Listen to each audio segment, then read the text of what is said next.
Well, hello, our fellow friends, our fellow neighbors, and our fellow shining stars. Our next trolley stop is here, and our next trolley stop is now. Back to another all-new episode of PR from the Heart's children's book spotlight series.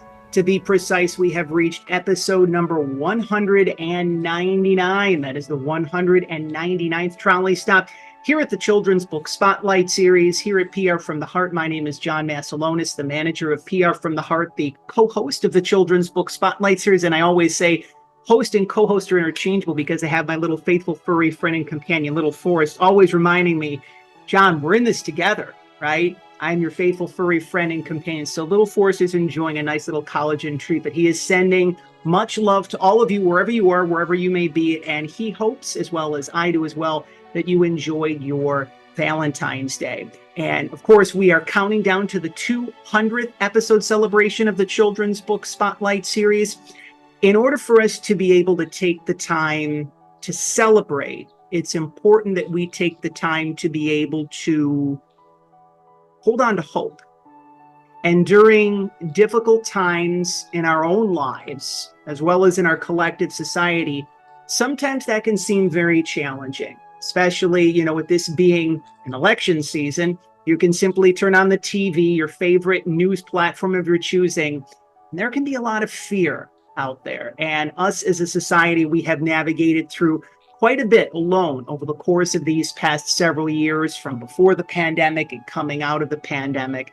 And one of the times during our collective togetherness where we experienced a lot of fear was during World War II. And of course, those of us who were born after World War II, we really rely on many important sources to be able to help remind us of those challenging times that many people experienced, especially for our Jewish brothers and sisters. But there is a tree. Interestingly enough, there is a tree that is helping us to remember to hold on to hope and to allow us to remember that hope can also triumph over fear. So it's not only a tree that is reminding us of that, but also a brand new children's book that is helping us to see the way in the process. Now, we encourage all of you, our listeners and viewers, our friends and neighbors, and of course, our fellow shining stars, to head on over to the official website of our featured guest, which we have included in the description below, and also heading on over to Amazon.com and purchase your copy of The Tree of Life, How a Holocaust Sapling Inspired the World, courtesy of our friends and neighbors at Rocky Pond Books and Penguin Young Readers. Of course, one of the many ways that you can pledge your support for Elisa is to leave a 5-star review on Amazon after purchasing and enjoying your copy of The Tree of Life, How a Holocaust Sapling Inspired the World. We, of course, again, are continuing our countdown to episode number 200 of the Children's Book Spotlight Series. So we are really excited to have join aboard our program for the first time for her first trolley stop on the Children's Book Spotlight Series. Joining us as our featured guest, Sydney Taylor Honor Winning. That is a new part of her title, and we'll talk more about that momentarily. And of course, the creator of The Tree of Life, How a Holocaust Sapling Inspired the World, Emmy Award journalist Elisa Boxer, joining us here on the program. Elisa, thank you for spending some time with little Forrest and I here in our neighborhood. How are things with you? And where do we find you today? What part of the country are you located in? John, thank you so much for having me.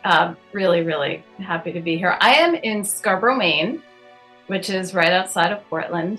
So the other side of the country from you. We were supposed to get a storm today. It hasn't happened. Crossing my fingers that it skips us. Although I do hear from my colleagues in Boston that they're getting hit with it. So, well, that's one of the things that happens when we take the time to hold on to hope. We're hoping that Mother Nature can cooperate more so in the process. One of the many ways that you can pledge your support for Elisa, as well as us here at PR from the Heart and the Children's Book Spotlight Series, we are super excited as we have just recently clipped our 10,000th subscriber on the PR from the Heart YouTube channel. So if this message is already, these messages that we are sharing and we are about to continue to share are inspiring you, but most importantly, if you feel that this story needs to be shared with someone in need, we're going to be talking about a very difficult story, but a very necessary story in the process, one that really is inspiring hope for not only those who came before us, but providing hope for future generations. We encourage you to subscribe to PR from the Heart's official YouTube channel and share this very special trolley stop that you are now enjoying. That is episode number 199 of the Children's Book Spotlight series. We always like, Elisa, to be able to start off with sharing an author's origin story. And there's always two origin stories in the process. There is one where it really began for all of us, and then there's the origin story of the book that we're talking about on the program. So starting off with where it began for you, was there a specific moment in time, or was it more or less a series of events when you knew that a large part of your mission and your purpose was meant for children? And then on that thread, obviously, you were becoming a go-to source for children, parents, and families in the world of children's literature, talking about the Holocaust. So I'm also curious to learn exactly when that dropped in, because when you're meant to do work for children, parents, and families, it really is, it's one of the highest honors that one can be able to receive, so to speak, from the universe. But when it ties into the Holocaust, it's obviously something that's not just the normal, okay, I'm going to write a book about, kindness and compassion. It's something that's very, very deep. So could you share with us really where it all began for you? Yeah, this has definitely been a calling of mine for a very long time. Probably the telling stories of the Holocaust began when I was a television reporter. I did a series of interviews with Holocaust survivors. They were actually from my congregation at the time, and this was at least 25 years ago. And it was, so the German government was going to offer compensation for Holocaust survivors. And, the survivors, many of them weren't sure if they wanted to take this compensation. Many of them called it blood money. And clearly there is no amount of money that can ever even come close to beginning to make up for what they went through. But then, other survivors were saying, absolutely, we'll take it. It's the least you can do for us and for what we went through. So that series of stories really helped me reconnect with my own personal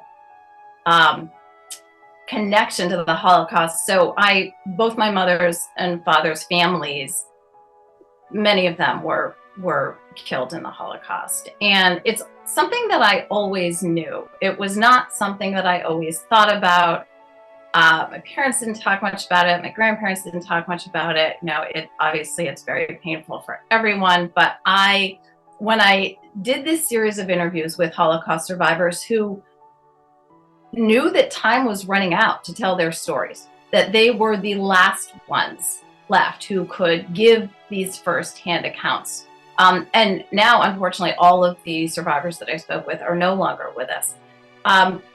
But it was then that I really reconnected with my own part in this mission to deliver these stories. And since then, it's been a calling in TV reporting and newspaper reporting, magazine reporting, and now in children's books. It is definitely a priority for me. And one of the biggest questions I am asked is, isn't it depressing doing these Holocaust books? I mean, I've done 2 now, and it is, to me, it's the opposite of depressing. It is so completely empowering because, part of Hitler's plan was I wasn't supposed to be here. None of us were supposed to be here. They were developing a museum to showcase all these artifacts from an extinct race. And here I am, here we are, here so many of us are, these descendants who are telling these stories, sharing these stories. And I love all of my books, but I feel like there is no greater honor than to write a story about hope and triumph and resistance and resilience during the Holocaust. And I am so incredibly grateful and empowered that there are so many of us here today to tell these stories. And so that's a long answer to your first part of the question, but I'm happy to talk about the origin story for the Tree of Light. And I'm really excited to be able to, well, first off, thank you for your vulnerability in sharing that, because I remember growing up as a child, I believe it was 1993 or 1994 when Schindler's List came out, of course, directed by Steven Spielberg, featuring Liam Neeson. I remember as a young child, well, technically I was a preteen at that particular point, but I remember watching the film and hearing the music. I believe it was the beloved violinist Itzhak Perlman that was playing the music, and there was a deep sadness that I felt in my heart, where maybe, like, when you're 12, 13 years old, your mind and your heart are still developing, so to speak. But it was something that Spielberg and his team really tried to capture, and it's so important to be able to show it, even though it was one of the most horrific times in our history, to be able to show it and to tell the story with grace, with empathy, and with compassion. We'll put a pin in that specific thread, the grace, the empathy, compassion thread, specifically in terms of the origin story of how this book was created, because this isn't just making up a story. This actually talks about a devoted teacher during World War II named Irma Lauscher.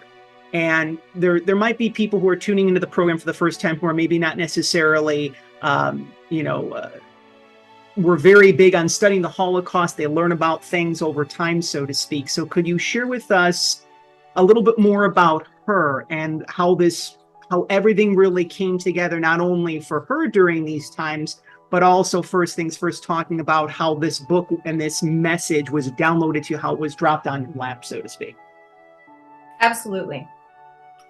So I will show you, actually, this story. I came across this story, when was it? 2021. It's a New York Times article about this tree that had landed in Battery Park in New York, and it was going to be cared for by a group of children.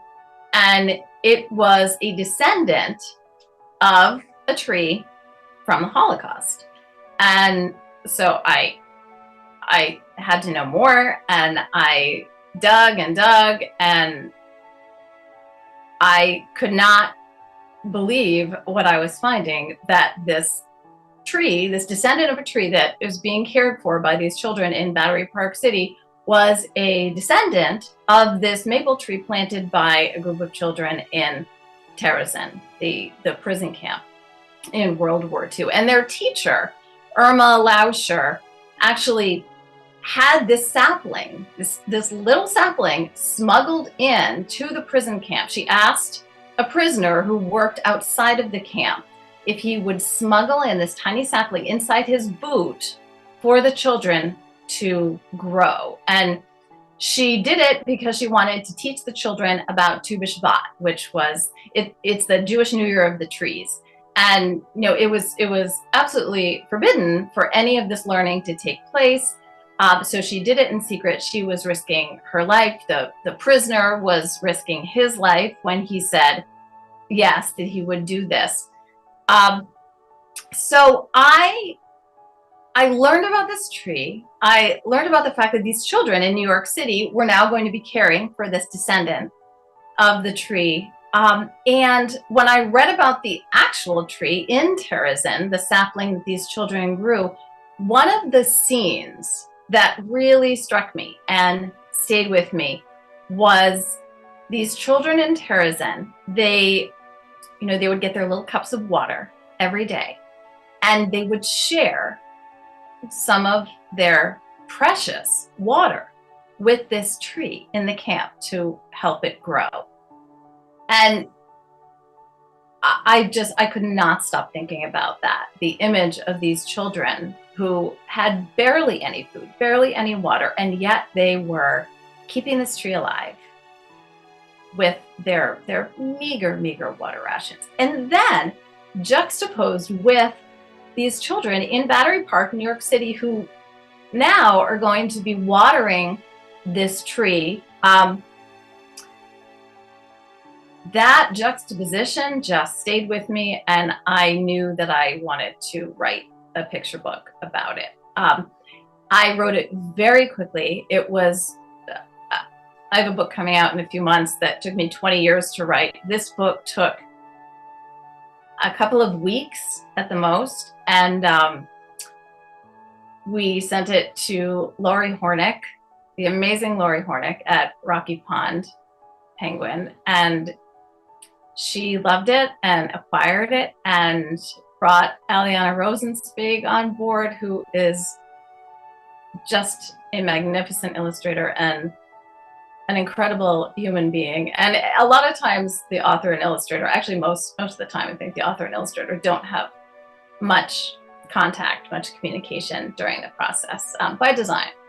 But Aliana has become a dear friend. I mean, this book was it was a dream from the beginning, and I truly felt and feel like it was divinely placed in my lap. It's just been that smooth and that precious, and that it's that feeling of it's all meant to be. And I appreciate you sharing that as well too, because it's when you're writing a story, when you're not only sharing someone's story, real life story, but it also has sadness and hurt and pain and trauma. It's really important, again, to do that with the proper care. And it can definitely even feel within the course of the pages of the story. Yourself and Aliana and the team at Rocky Pond did an incredible job. We are fully enjoying our time with Elisa Boxer here. Episode number 199 of the Children's Book Spotlight series. Elisa's joining little Forrest and I for this very special trolley stop prior to our 200th episode celebration. Here at the Children's Book Spotlight series, we are enjoying her brand new children's book, The Tree of Life, How a Holocaust Sapling Inspired the World. It is now available. You can head on over to Amazon.com if that is your preferred online vehicle of your choosing, and be sure to leave a 5-star review. That is one of the many ways that you can pledge your support for Elisa, to let her know that she's doing wonderful and much needed work for children, parents, families, educators, and those who love great children's books. For all educators across the country, we've also included Elisa's official website in the description below so that you can schedule your author school visit for the 2024 calendar year. Of course, we also encourage you, if you are unable to head on over to Amazon, or you don't necessarily want to support Amazon, head on over to your favorite local or independent children's bookstores or your favorite local library. They're truly the pillars of our community, so you can pledge your support for Elisa that way. And as we like to say here on the Children's Book Spotlight series, if you don't see your copy of The Tree of Life, How a Holocaust Sapling Inspired the World, feel free to give that kind recommendation in the process to let your children's librarian, your favorite bookstore owner, your favorite bookseller know that they should stock the story. One of the favorite times here during our program is when we take the time to crack the cover and dive into the pages of the children's book that we are sharing on the program, Elisa. And we've already had the opportunities to do that a little bit based on your description of the story. One of the things that I'm really curious about, knowing the fact that this is a real life story, we're all in many respects, both earthly beings and spiritual beings, and we all have emotions and feelings, right? And when we take the time to write, it can really bring up a lot of stuff for us, maybe necessarily unbeknownst to whatever it is that we're writing. I'm really curious to hear about, was there anything, like, what was your practice, so to speak, in terms of of writing and creating this story? Because again, when you look back on the Holocaust and how many people passed away, and then hearing about the story, we hear the term the rainbow of emotions. And I can only imagine that through the process of writing the story, even though it didn't take very long to bring to form and shape, what were specifically some of the emotions and feelings that you were feeling? And what were maybe some of the challenges and difficulties that you experienced along the way in terms of writing this story? What helped you based on that to move through to the other side of that to complete writing the story? From the beginning, I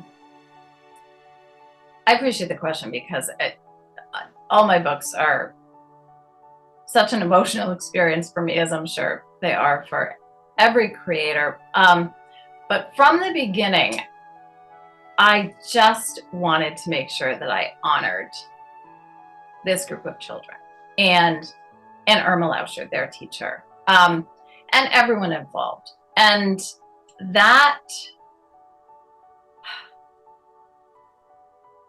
I struggled with how best to honor what they went through while not making the story too dark for the children who are going to be reading it. I mean, there were a lot of times when and obviously we have to make this completely age appropriate, and that was my priority, or else the story would not be out in the world. But it was tough for me because there were so many times when I did have to hold back. I mean, there were obviously horrific specifics that happened here. Horrific details that obviously I could not include if I wanted this story to be a picture book. But by leaving out these unspeakably awful details, I did worry at times that I wasn't honoring these children and their teacher and what they went through. But I guess the salvation there is now more children and their caregivers and teachers and librarians and more of them will know this story, and maybe they will research further, and maybe they will want to know more about Terezin and the horrific things that happened there. Although Terezin specifically was not a concentration camp, it wasn't a death camp. It was a propaganda camp where the Nazis invited the Red Cross in and said, look at how wonderfully we're treating our people, and then the Red Cross would leave and terrible things would happen, and then another group would be deported to Auschwitz. So I think that was my biggest piece of emotional stuff is, oh my God, I hope I am honoring these children, even though I can't fully describe what was going on. Other than that, it was the typical, this story consumed me. For the entire time I was writing it, I was consumed by it. I was getting into the spirit of this book. I mean, to me, every book has its own energy. It has its own spirit. And sometimes you can kind of go in and out depending on the nature of the book. With this, I was in the energy of this book for the entire time that I was writing it.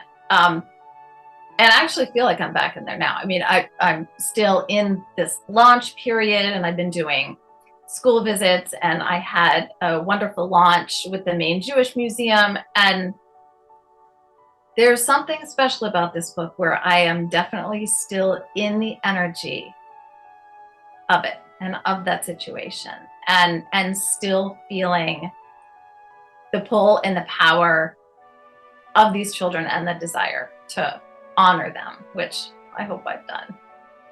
You have, and when we're taking the time to immerse ourselves in the story, and really, just this one illustration spread really sticks out to me very clearly. the children were comforted by this living lesson smuggled in just in time for the holiday. They planted it in a pot, and you can see just the eyes in the midst of all of this. I'm trying to even find the word other than pain and trauma. It's like I'm trying to look for another word beyond the scope of pain and trauma. It's just when they were going through that, you could literally see the hope and the amazement and the wonder. So for that glimmer, for that brief glimmer in time, the fact that when you literally saw just this very little teeny tiny, I mean, by far not a tree, a mere fraction, a mere representation of that, how they could just kind of suspend whatever was moving through at that time and realize, okay, there's something beyond this, even though we don't necessarily know what that is. It can be a very daunting task to be able to communicate this message to children. You know, obviously, again, you know, when many people think of the world of children's literature, I always use the term rainbows and gumdrops, right? Because it's a matter of like, you know, books about love and kindness and compassion and, you know, cute little dogs and fairies and unicorns, right? And there is a component of talking about history that's really necessary. But one of the things that we've seen over time is that, you know, whether it be with AI coming in, whether it be with people having different sides of the aisle, I try not to get involved in politics on mine of things, but things can be skewed. So like the real story, sometimes you really have to look really, really, really deep.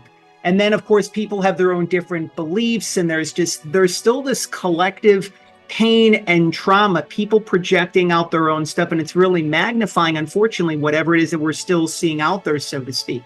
Why do you feel it's important to be able to talk to kids about history, especially through children's books? What is it, maybe in other elements, it might seem even more scary and more daunting, but what is it about children's books that can teach children about history and do so in an affirming,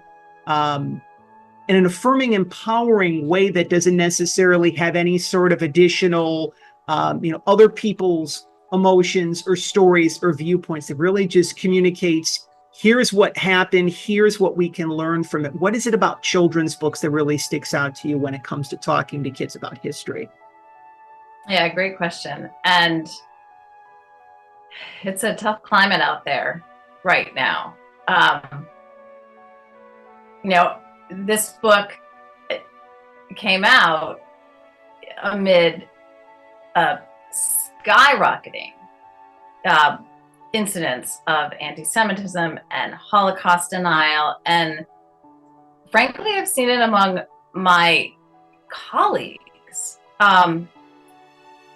And, you know, people I know well, people I don't know well, but I've received direct messages from people who are very well educated, who are saying the most anti-Semitic things and claim they're not anti-Semitic. For example, don't you think the Holocaust has been blown out of proportion?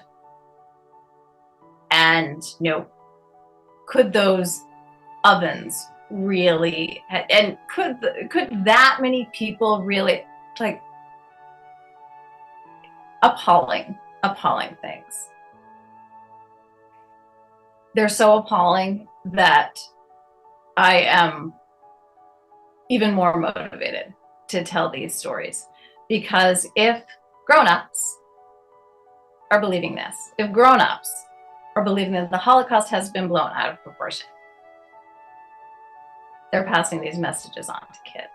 And it was always important. I absolutely believe it is more important than ever for the truth to be out there in a way that is certainly palatable and as gentle as can be.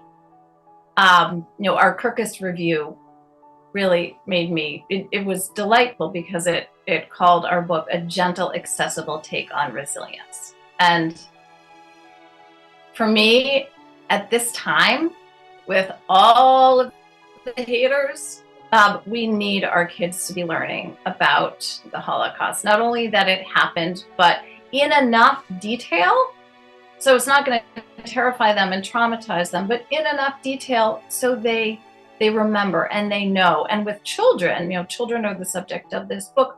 Hopefully they can identify with these children, and not only what they went through, not only hoping they can empathize with these children who watch their friends being taken on trains, but also there's so much hope in this story. And that's what I wanted to convey. And Eliana did such a phenomenal job, I think, conveying the hope in these children, because even though they knew they might die, they were nurturing this sapling. They knew it would probably outlive them. And it was a quiet but strong act of resistance and defiance, and certainly hope. And so I do think it's absolutely important to teach kids about the Holocaust and about the truth of what happened through these stories, especially stories of children, and not only what they went through, but the hope and the faith that carried them, and the risks that they took, and the acts of resistance, these acts of defiance. I mean, planting a sapling when you could be killed if it was discovered. I mean, what an absolutely extraordinary act of resistance. And, here again, divine, the fact that at least 600 that we know of these sapling descendants are thriving around the world to this day, that to me is as much a part of the story as the children. Because, I mean, what a message of not only hope, but continuity and survival. And here we are, and we're growing, and we're thriving. The trees are, but the Jewish people are as well. Agreed. And it's the term that would it's the tree of life. And I remember actually learning a little bit more about the tree of life, because when there was the tragic shooting that happened at the synagogue in Pittsburgh, if I'm not mistaken, the name of that synagogue was the Tree of Life. So again, it was Etz Chaim, as I believe that. Again, when you look all around you and all you see is the exact opposite of rainbows and gumdrops, and you can say this tree is symbolizing something beyond this moment. It really it puts everything in perspective, but it really, again, when you hear a term like hold on to hope, it can seem very cliche, very markety almost kind of thing, and it embodies that message and does so in a very deep fashion. We're beginning to wind down our time with our featured guest here on episode number 199 of the Children's Book Spotlight series. We are fully in the midst of enjoying her brand new children's book, The Tree of Life, How a Holocaust Sapling Inspired the World. Elisa Boxer is joining us as our featured guest on the program. Sidney Taylor honor-winning author, and of course, again, the creator of The Tree of Life, How a Holocaust Sapling Inspired the World. We encourage all of you, our listeners and viewers, our friends and neighbors, and of course, our fellow shining stars, to head on over to Amazon.com if that is your preferred online vehicle of your choosing, and you can leave a 5-star review for The Tree of Life, How a Holocaust Sapling Inspired the World. One of the many ways you can pledge your support for Elisa and for the team at Rocky Pond Books, Penguin Young Readers, is to leave a 5-star review. Again, letting them know that they're doing wonderful and much needed work for children, parents, families, educators, and for those who love great children's books. For all educators across the country, very important to be able to continue to share this story, even though it is very difficult and very sensitive. Elisa's doing it in a very compassionate, empathic, mindful way. So if you would like to be able to schedule your author school visit with Elisa, we've included a link to her official website below.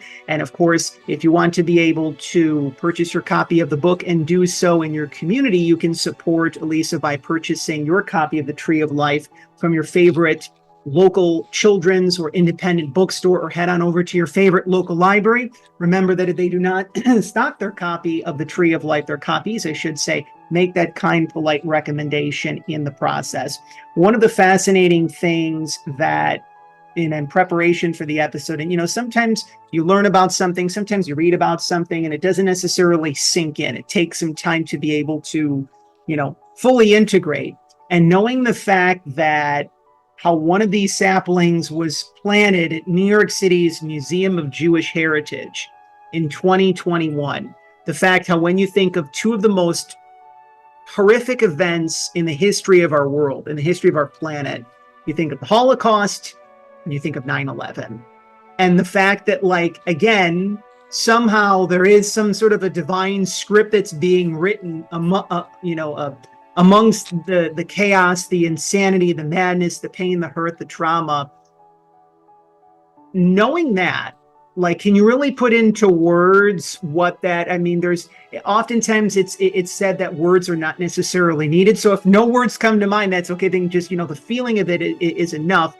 But when you learned, not even just heard, but when you learned and when children in New York City are keeping the memory and legacy alive of something that happened many decades ago. And it's really I just envision these two mending hearts holding each other. That's the visual that comes to mind. Can you share this a little bit more about your thoughts and reflections on that, if you could? That's a beautiful image, the two hearts. And, there are certain words that guided me. And one was continuity. And it actually came from one of the Terrorism survivors who spoke at this ceremony when the tree was planted in Battery Park City. And yeah, to me, it's continuity, life, right? It's here we are, despite everything that has happened, despite the horrible things and the terrorism, both in the Holocaust and 9/11. And yet here is new life. Here is growth. Here is something that is going to survive for generations and generations. That to me is one of the most powerful things, is the continuity, the life. They call the tree, it's climb, the Tree of Life.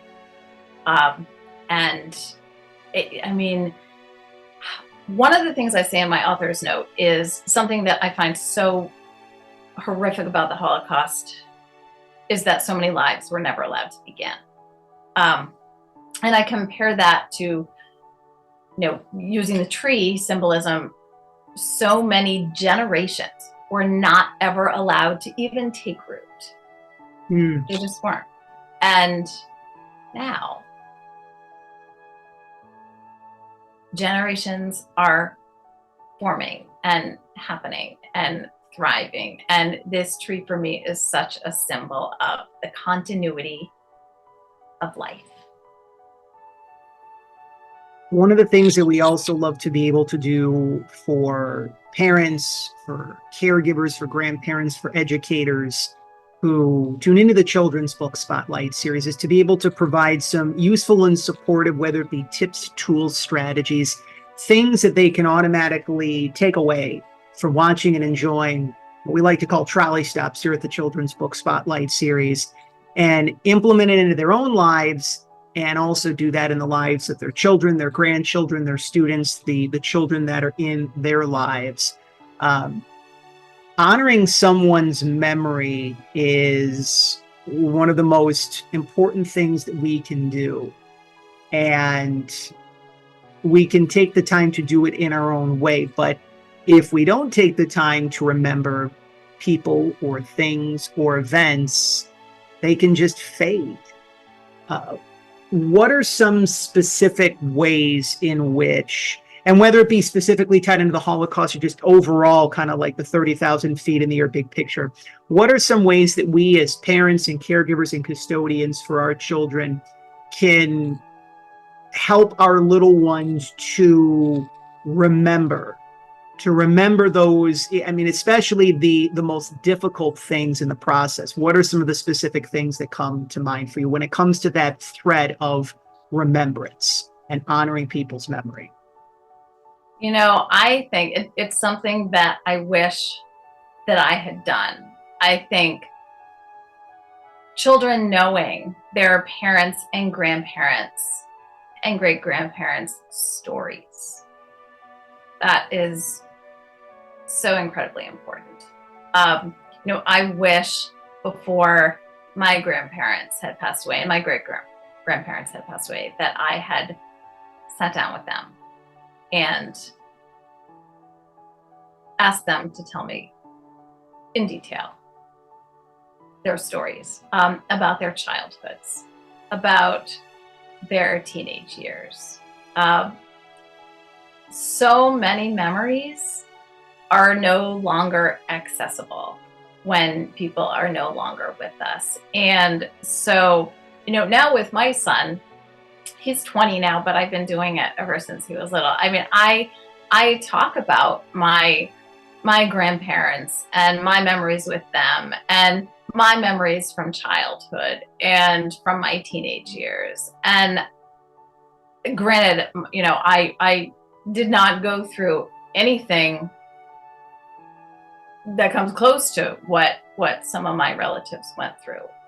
But whether they're terrible memories, whether they're wonderful memories, I think one of the best gifts we can give our children is to let them know about our lives and about our childhoods. It's such an easy thing to do, to either record, write letters or record our memories or sit down with our kids and tell them. So my latest book, Dear Younger Me, what 35 trailblazing women wish they'd known as girls, is actually all about what these amazing women wish they had known as girls, and they wrote pieces of advice. And in my introduction, I actually talk about my Nana, how when she was in her last days, I asked her what she wished she knew when she was younger.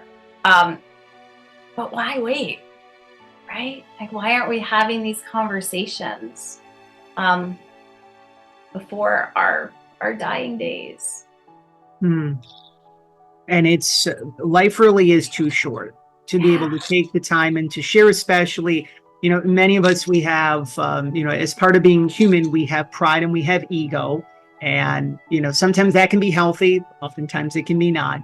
And it's just really important to be able to take the time to not only share how you feel with your loved ones, but to also take the time to share how you feel about yourself. Because oftentimes we can be our own worst critics, and we can tend to be hard on ourselves, sometimes even beat ourselves up.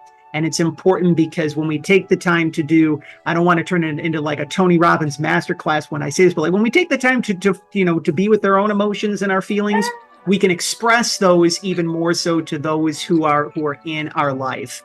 Whether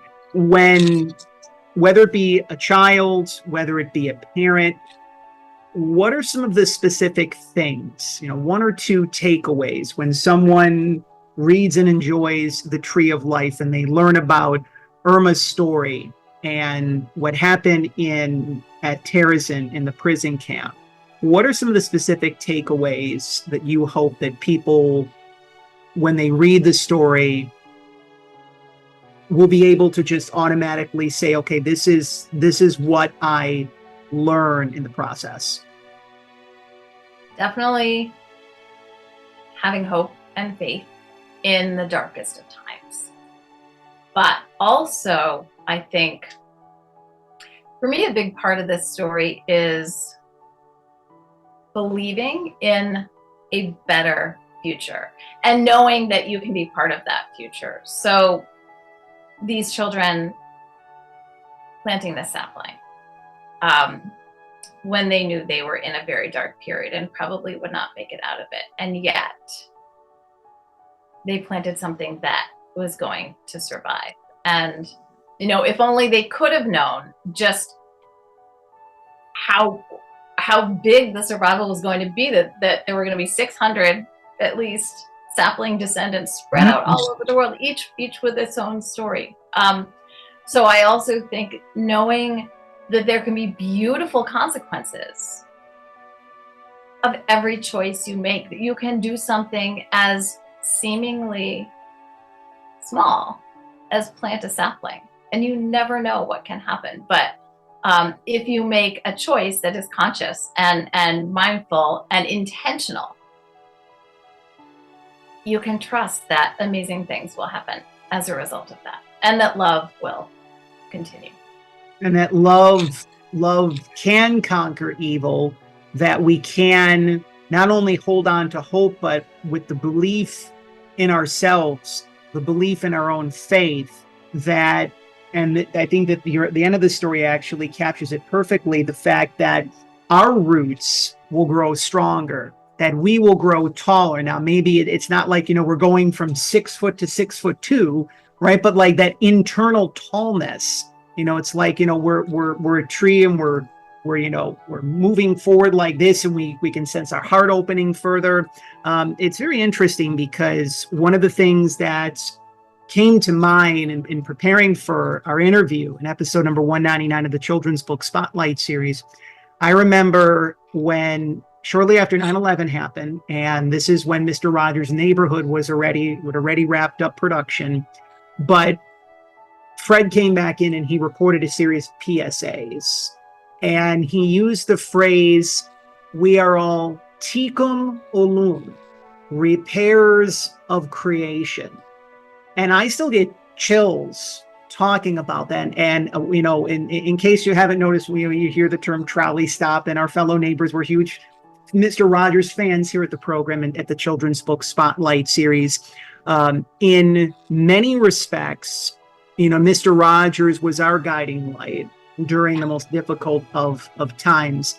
He always encouraged us, and he did this through his time on the neighborhood, when he spoke across the country, college commencement speeches, talks, most notably when he received his Lifetime Achievement Award at the daytime Emmy shortly before he passed from stomach cancer. He encouraged us to remember, and he always kept the time, whether it be 15 seconds, 30 seconds, or a full minute. He encouraged us to remember those who loved us into being. And that was his way of saying, even if there was a challenging moment or an extraordinarily difficult chapter in your life, there were angels on your path. There were people that came into your life that reminded you, hold on to hope, that reminded you of your inherent worth and value. And who are some of the people, I should say, that you would like to publicly recognize here in episode number 199 of the Children's Book Spotlight series that helped love you, Elisa Boxer, into being? That's such a beautiful question. I love Mr. Rogers. So interestingly, my Nana, who I talked about, was definitely, as I was growing up, my reflection of self-love. And I was thinking about her today. I've been thinking about her a lot. And I saw this elastic band. I really never have elastics around. I think I was putting it around some bookmarks to send to a school. But all of a sudden it occurred to me, and I haven't thought of this for a bazillion years, but she used to wear an elastic band around her wrist just in case she needed it. So I put this around my wrist just today. She was definitely one of the people who loved me into being. My other grandmother was as well. They are now my guardian angels, and I think they're still loving me into being. But definitely my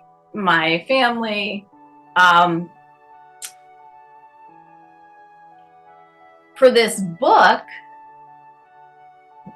this team, the team that created this book, I feel like we're all loving each other into being. Books are babies and they're born. And my agent, Stephen Chudney, editor and publisher, Lori Hornick, illustrator, Aliana Rosenzweig,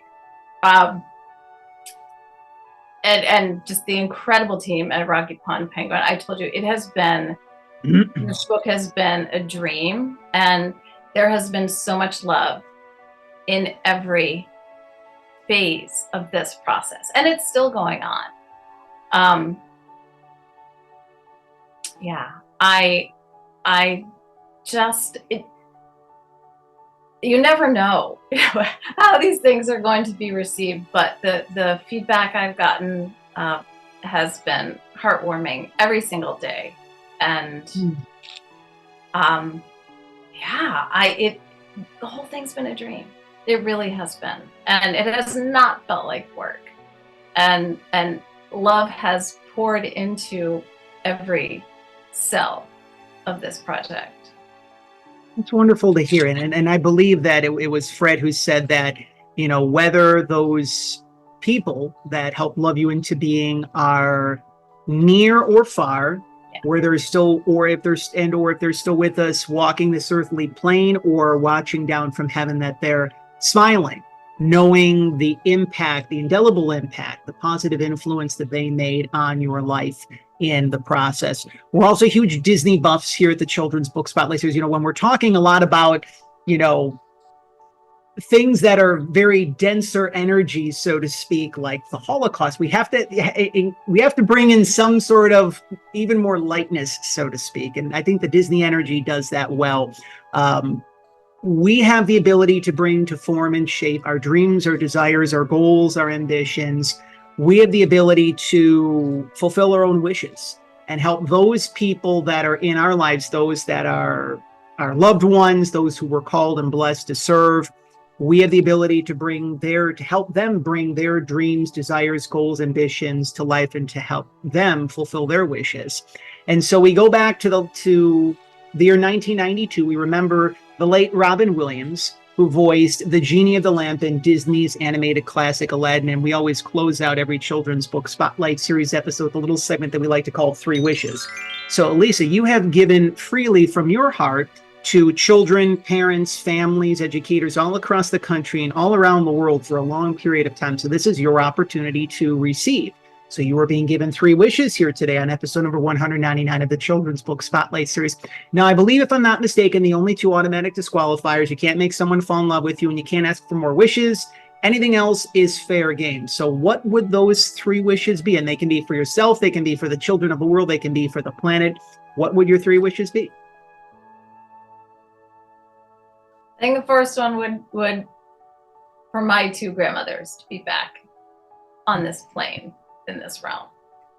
The second one,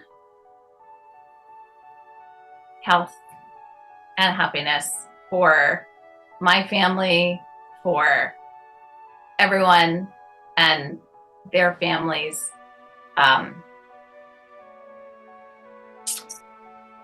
One of the things that I learned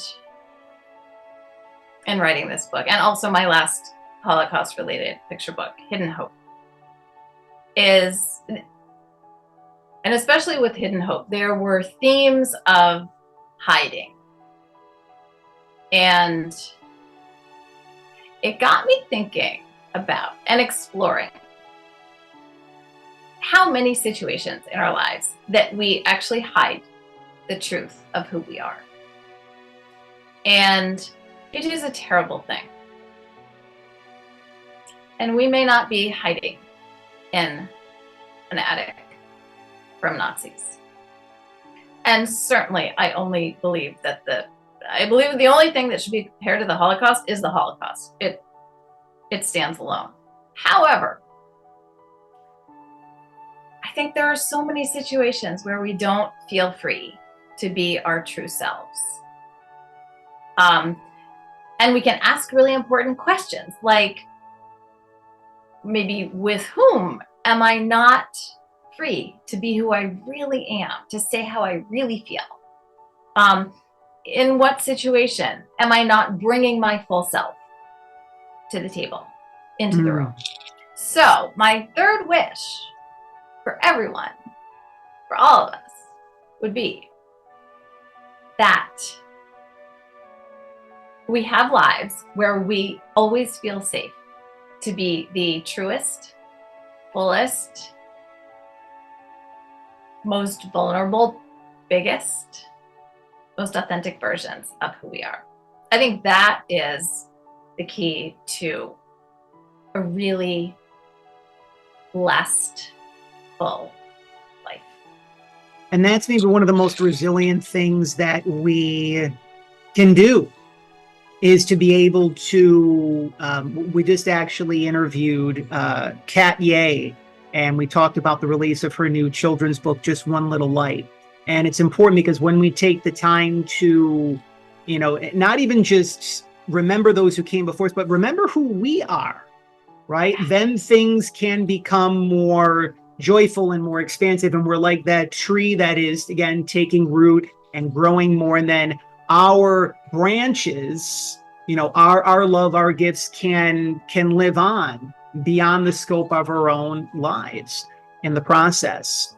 Raise your hand if you have had fun on episode number 199 of the Children's Book Spotlight series. It was a difficult subject. It was a sensitive subject, but it's a conversation that needs to be had. Remember that our listeners and viewers, our friends and neighbors, and of course, our fellow shining stars. If this trolley stop has inspired you, if it has lifted your spirits, if it has opened your heart, if anything you say, Elisa and John, I'm going to do my part to remember more, to know that even during the darkest of times, having that glimmer of hope can make a world of difference.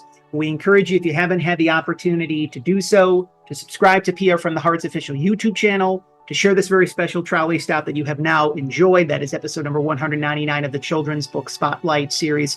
But fear not, there are many more magical trolley stops to come, but we're going to put a pin in that momentarily and circle back momentarily as well. Again, we encourage all of you, our listeners and viewers, our friends and neighbors, and of course, our fellow shining stars, to head on over to Elisa's official website, which we have included in the description below. In addition to Amazon.com, you can purchase your copy of The Tree of Life, How a Holocaust Sapling Inspired the World, very early on in 2024.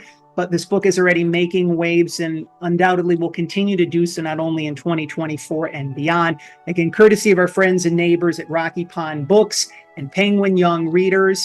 You can also, of course, head on over to your favorite local library, your favorite children's and independent bookstore, to be able to make that kind recommendation that they stock their copies of The Tree of Life, How a Holocaust Sapling Inspired the World. Again, for all educators across the country, if you are doing your part to be able to finalize your plans for not only this school year, but the next school year. It's hard to believe we're going to be talking about the 2024-2025 school year. We encourage you to head on over to Elisa's official website below and to schedule your author school visit as well too, because again, even though this message of the Holocaust is very sensitive, very difficult, can be very challenging, very trying, it's important that we do our part to be able to share this message, even during the bleakest of times, that children remember what happened beforehand so that we can do our part to make the world a better place. We are super excited because our next trolley stop is our 200th trolley stop. And if you live north of the border in Canada, our neighbors to the north, if you are fans of folk music, since of course this is the month of love, you may remember the beloved children's song, Skinamarink. And it went something along the lines of, Skinamarinky dinky dink, Skinamarinky doo, I love you. And then there was more words to it. The music, the lives, the legacy of Sharon, Lois, and Bram live on. And they have released 3 brand new children's books, including their newest one, Peanut Butter and Jelly. These are all inspired by their beloved children's songs.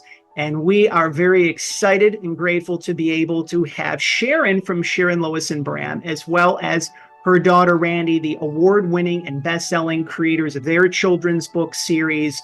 We are going to be having them as our featured guests on episode number 200 of the Children's Book Spotlight Series. Oftentimes, we don't let the cat out of the bag, so to speak, and I don't think that we've let the cat out of the bag too much, so to speak, but as we are approaching the 6th-year anniversary of the program this fall, it's important to celebrate these little benchmarks and the big benchmarks along the way. And Lisa and I were talking about that in the PR from the Heart Green Room, the importance of celebrating those victories. Have that orange victory bucket like I do, just right across the way yonder there. If you are a children's or middle grade author and you would love to share your inspiring story on a forthcoming edition of the Children's Book Spotlight Series and join us for a trolley stop just like Elisa did here today on the program, we encourage you to head on over to our official website, prfromtheheart.com, or connect with us via any of our social media platforms that you now see on screen. Facebook, Instagram, and we like to call it the artist formerly known as X. You remember back in the day how Prince was referred to as the artist formerly known as Prince? They still can't call it X, so we call it the artist formerly known as Twitter. Again, we look forward to having many of you, some of the great authors in the world of children's literature, on the program as we approach the 200th episode of the program and now step into the 200 plus episodes of the program as well. And we are super excited as well too, because in just a few short weeks, the trolley will be traveling back from San Diego all the way across the country to the home of Mr. Rogers, because the gentleman, one of our angels who walks this earthly plane with us, we will be reconnecting with him. You remember him and you love him as the beloved Mr. McFeely on the popular long-running children's television program, David Newell. We know him and we love him as David Newell. He is, of course, our co-host on the Neighborly Reviews Bookcast, which is, of course, PR from the Heart's popular children's book review program for parents and for educators. We are going to be celebrating not only our 3-year anniversary of the Neighborly Reviews Bookcast, which is now available through PR from the Heart's official website and YouTube channel, but we will be heading back to visit our friends at the Center for Media Innovation in downtown Pittsburgh on the campus of Point Park University, one of the country's most prestigious broadcasting schools and universities. So if you are a children's author and would love David and I to deliver a heartfelt review, a neighborly review of your new children's book on a forthcoming edition of the Neighborly Reviews Bookcast, you know where to connect with us via our official website, prfromtheheart.com, and our social media platforms. And we talked about wishes coming true and dreams taking flight. 2024, this is not just PR shtick, we assure you. 2024 really is the year of the children's author. We've been very blessed and fortunate to work with some of the top names in the world of children's literature, including John Parra and Catherine Roy, as well as all of those authors whose journeys are just beginning to take flight. If you would like to be able to receive dedicated PR support and create your own book media tour in a city of your choosing, or a national book media tour, we are crisscrossing the country with many amazing authors, many of the shining stars in the world of children's literature. Head on over to our official website, prfromtheheart.com, schedule your courtesy connection call, and let us see how we can be of service in 2024. One more time, we encourage all of you to head on over to Amazon.com, as well as the official website of Elisa Boxer, which we have included in the description below, to get your copy of The Tree of Life, How Holocaust Sapling Inspired the World, which, by the way, once again, if you remember back in the day, the beloved movie critic duo Siskel and Ebert, when they loved a film, they gave it 2 thumbs up. Little Forrest has been cooperating, still enjoying his collagen treat. One of the fastest growing recommendations in the world of children's literature. We love our Publishers Weekly. We love our Kierkegaard and the School Library Journal and everything else in between. But when Little Forrest gives 2 paws up for a children's book, that is one of the fastest growing endorsements in the world of children's literature, and Little Forrest has given 2 paws up for The Tree of Life, How a Holocaust Sapling Inspired the World. But as we hear the trolley, that means that it is time to go. So we want to thank you for your continued support of PR from the Heart, for your continued support of the Children's Book Spotlight Series, for your continued support of children's authors and illustrators all across the country and all around the world, such as Elisa, who again are doing wonderful and much needed work, For children, parents, families, educators, and those who love great children's books, for your continued support of local libraries, children's and independent bookstores, truly the pillars of our community. But above all else, we want to thank you for helping us to walk home the children of the world. One final tip of the cap, we felt his spirit throughout the course of our trolley stop together. Of course, we remember our dear friend and neighbor, Mr. Rogers, and in many respects, in different ways, shapes, and forms, most notably through his weight. He actually weighed 143 pounds throughout the course of his natural adult life. As I like to say, he might have met Ponce de Leon at one point in time. Who knows? Because there's one letter in I, 4 letters in love, and 3 letters in you. In many respects, that is finding the fountain of youth, as we just celebrated Valentine's Day. And it's important to remind ourselves that you are loved and that you are special. And again, Mr. Rogers did that through those 3 numbers. There's 1 letter in I, 4 letters in love, 3 letters in you. As a little tip of the cap to Mr. Rogers, and as Elisa and little Forrest were kind to spend some time with us here today in our neighborhood, we like to share our favorite 3 numbers of 243. So there's 2 letters in we, 4 letters in love, 3 letters in you. That is our reminder that we see you, that we like you, that we love you just the way that you are whole, that you are healthy, that you are complete, that you are loved, that you are special. That again, we like you and we love you just the way that you are. So again, for little Forrest, for Elisa Boxer, for myself, John Masiulionis, thank you for spending some time with us here in our neighborhood. We hope that you have enjoyed episode number 199 of the Children's Book Spotlight series. And we look forward to closing out the month of February and joining Sharon and Randy Hampson as we celebrate the lives, the legacy, the music of Sharon Lois and Bram and their brand new children's books on the 200th episode celebration of the Children's Book Spotlight series. And we look forward to many more magical trolley stops and beyond. Thank you for helping us to walk home the children of the world, fellow friends, fellow neighbors, and our fellow shining stars. Goodbye for now.